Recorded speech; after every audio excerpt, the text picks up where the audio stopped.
Fala, senhores, tranquilo, Kadar na área. Troca de ideia de hoje é sobre perdão de Natal. É uma data, para quem é católico, de valor simbólico, né? Mas, de forma ocidental, vamos dizer assim, é uma data que todo mundo entende como uma data de fraternidade, de amor, né? De valores. Por mais que seja, às vezes, distópico a sua realidade, a gente já falou sobre isso, você entende que esse seria o ideal dessa data. E aí eu queria aproveitar essa data, filho, para convidar vocês a perdoar. E eu queria fazer um parêntese aqui, porque eu tenho uma mentalidade muito criada na irracível, né? Talvez a esfera de maturidade que eu fiquei mais tempo foi a esfera de ser soldado. E durante muito tempo, como ser soldado, a vida é combater.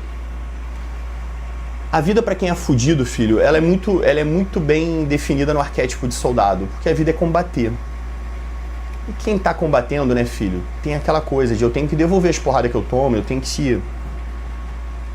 E essa palavra perdão, quando a gente é irracível, quando a gente tá lutando, ela parece um pouco de fraqueza. E durante muito tempo, tá?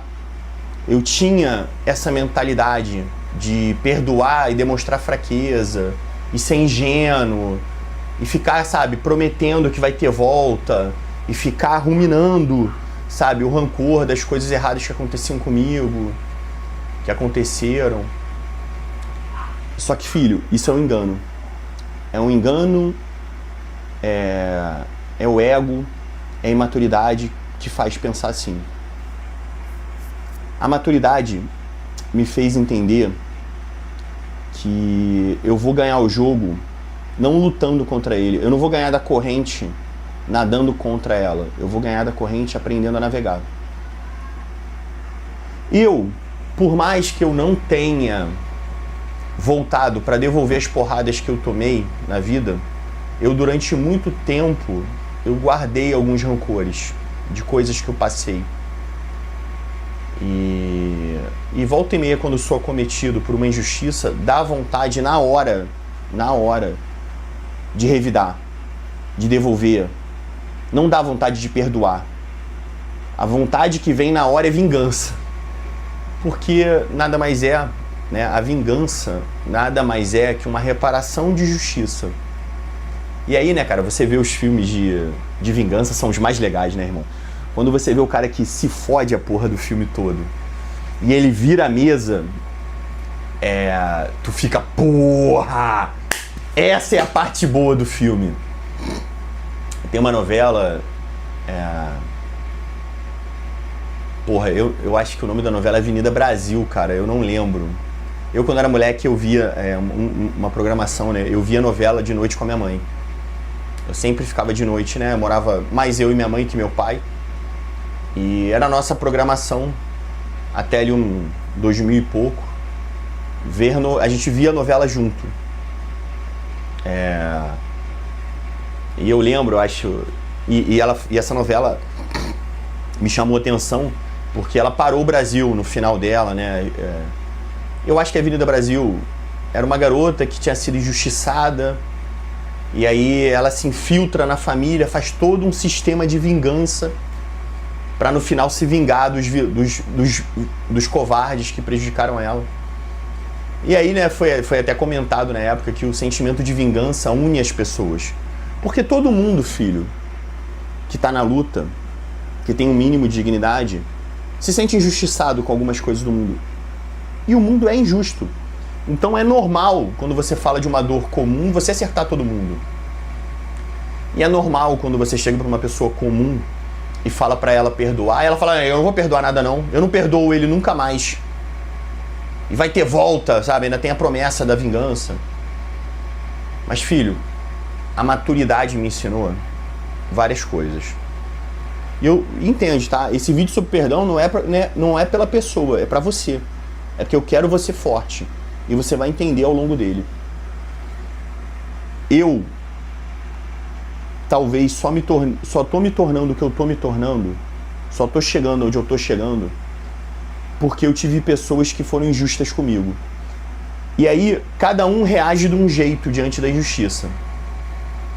Uns quebram e lamentam, outros focam e crescem.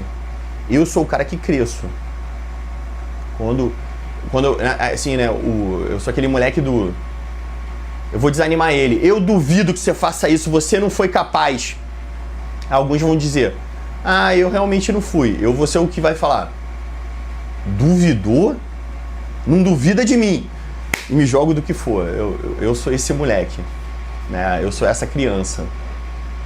E muitas vezes eu me forcei a ter mais foco nos meus propósitos porque eu não queria dar o braço a torcer a pessoas injustas. E aí tu percebe que as injustiças, elas foram necessárias para me tornar o que eu sou. Então, eu não posso reclamar delas. Caralho, tu percebeu isso? Se eu, quando soldado, não tivesse sido injustiçado, diminuído o conceito, ter problema com perseguição, que, né, cara, eu fui perseguido porque eu afrontei alguns pontos do sistema. Não tinha maturidade para prever que, por mais que fosse justa a minha ação, ao afrontar eu ia ter revide. Eu não tinha essa dimensão, eu era muito mais imaturo, a visão muito mais curta. Mas se não tivesse acontecido isso, eu não teria me determinado para ser oficial. Não teria. Eu tive um problema de desgaste no BOPE que me fez virar P5, que é trabalhar com comunicação. Eu criei o Instagram do BOPE, com a permissão da Major Marlisa. Mas eu criei, eu tive o insight.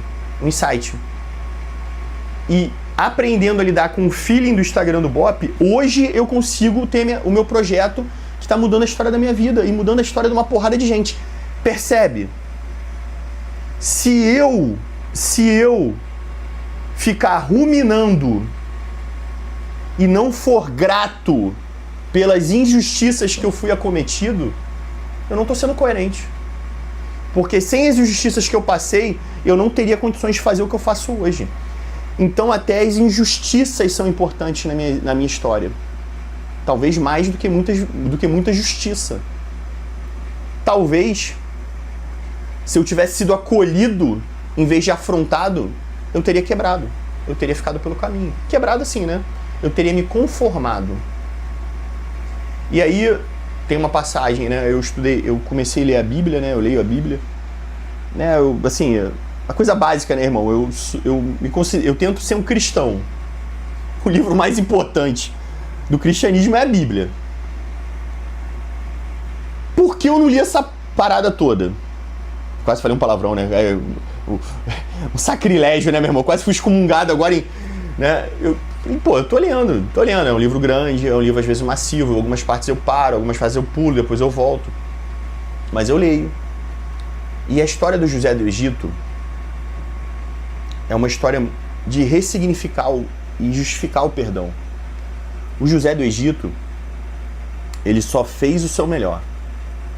Foi um bom filho, invejado pelos irmãos, foi vendido como escravo. Foi um bom escravo, foi desejado pela mulher do Potifar e covardemente acusado de assédio, foi preso.